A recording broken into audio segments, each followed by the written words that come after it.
BSP மாநில தலைவர் Armstrong கொலை வழக்கில் கைது செய்யப்பட்ட 11 பேருக்கு 5 நாட்கள் போலீஸ் காவல் விதிக்கப்பட்டுள்ளது.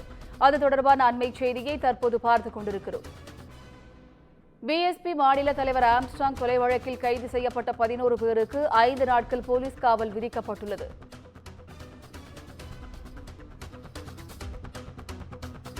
பிஎஸ்பி மாநில தலைவர் ஆம்ஸ்ட்ராங் கொலை வழக்கில் கைது செய்யப்பட்ட 11 பேருக்கு 5 நாட்கள் போலீஸ் காவல் விதிக்கப்பட்டுள்ளது.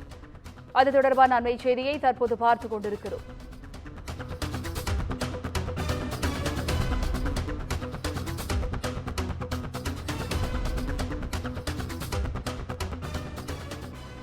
பிஎஸ்பி மாநில தலைவர் ஆம்ஸ்ட்ராங் கொலை வழக்கில் கைது செய்யப்பட்ட 11 பேருக்கு 5 நாட்கள் போலீஸ் காவல் விதிக்கப்பட்டுள்ளது. கூடுதல் விவரங்களை செய்தியாளர் சுப்பிரமணியன் வழங்க கேட்கலாம். வணக்கம் சுப்பிரமணியன், கூடுதல் விவரங்கள் என பதிவு பண்ணுங்க. பகுஜன் சமாஜ் கட்சியுடைய மாநில தலைவர் ஆம்ஸ்ட்ராங் கொலை செய்யப்பட்ட வழக்கு தொடர்பாக 11 பேரை காவல்துறையினர் கைது செய்திருந்தார்கள்.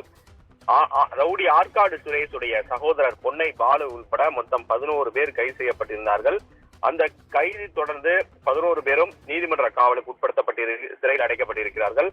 இந்த வழக்கில் பல்வேறு சந்தேகங்கள் எழுகிறது. அது மட்டுமல்லாமல் எதிர்க்கட்சியினர் உண்மையான குற்றவாளிகளை கைது செய்யவில்லை என்று போலீசார் மீது பல்வேறு குற்றச்சாட்டுகளை முன்வைத்து வருகின்றனர். இந்த நிலையில்தான் இந்த வழக்கில் 11 பேரையும் போலீஸ் காவலில் எடுப்பதற்கான மனுவை செம்பியம் போலீசார் எழும்பூர் நீதிமன்றத்தில் தாக்கல் செய்திருந்தார்கள்.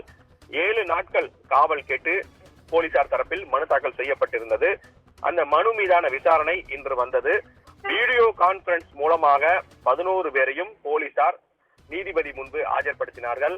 ஏனென்றால் எழும்பூர் நீதிமன்றத்திற்கு 11 பேரும் அழைத்து வரப்பட்டால் பாதுகாப்பு பிரச்சனைகள் நிகழ வாய்ப்புகள் இருப்பதாக காவல்துறையினர் சந்தேகிக்கிறார்கள். அது மட்டுமல்லாமல் முன்னெச்சரிக்கை நடவடிக்கையாகவும் பிரச்சனை எதுவும் நிகழாமல் இருப்பதற்காக வீடியோ கான்பரன்ஸ் மூலமாக 11 பேரையும் நீதிபதி முன்பு போலீசார் ஆஜர்படுத்தினார்கள். ஆஜர்படுத்தப்பட்டதை தொடர்ந்து 7 நாட்கள் காவல் கேட்டு மனு மீதான விசாரணை வந்தது. அந்த மனுவை விசாரித்த நீதிபதி 5 நாட்கள் போலீஸ் காவல் வழங்கி உத்தரவிட்டு இருக்கிறார்.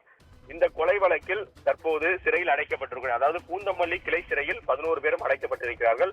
அந்த 11 பேரையும் அடுத்த கட்டமாக நீதிமன்ற ஆணையை பெற்று பூந்தமல்லி சிறையில் அந்த கிளை சிறையில் அந்த ஆவணத்தை கொடுத்து அதன் பிறகு 11 பேரையும் போலீசார் தங்களுடைய கஸ்டடிக்குள் கொண்டு வர இருக்கிறார்கள்.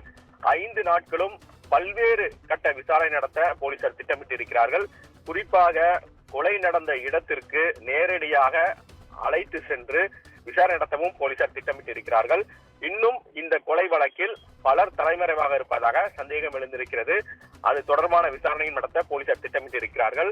மேலும் இந்த கொலைக்கு பயன்படுத்தப்பட்ட ஆயுதங்கள் சிலவற்றை பறிமுதல் செய்யவில்லை என்ற தகவல்கள் வெளியாகி இருக்கிறது. அதனை கைப்பற்றக்கூடிய முயற்சியிலும் காவல்துறையினர் ஈடுபட இருப்பதாக தகவல்கள் தெரிய வந்திருக்கிறது. கூடுதல் விவரங்களுக்கு நன்றி சுப்பிரமணியன்.